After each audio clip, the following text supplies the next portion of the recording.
ลมตีสี่นะครับวันนี้วันที่6ลมแรงมากเลยครับ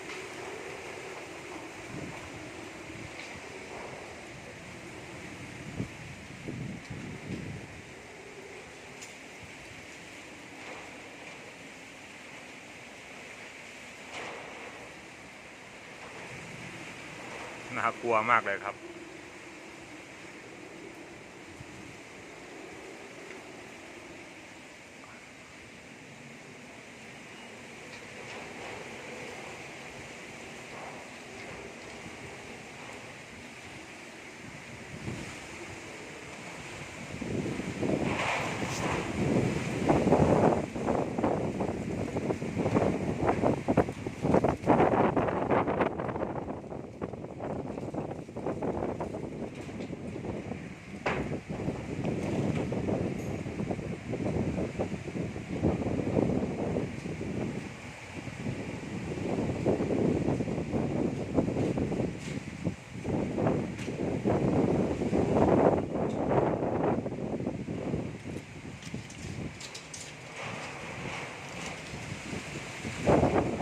ตอนนี้ฝนยังไม่ตกนะครับ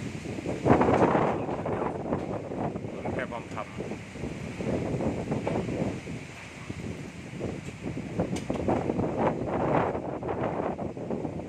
เพิ่งเจอปีนี้ลมแรงครับตั้งแต่ไปอยู่ชลบุรี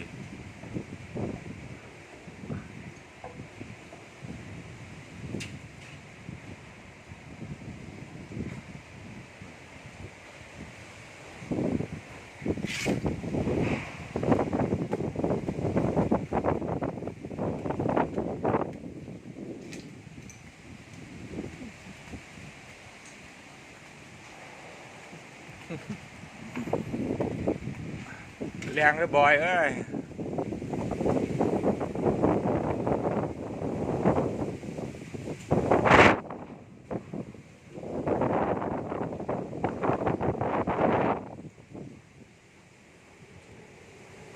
พอก่อนนะครับเสียว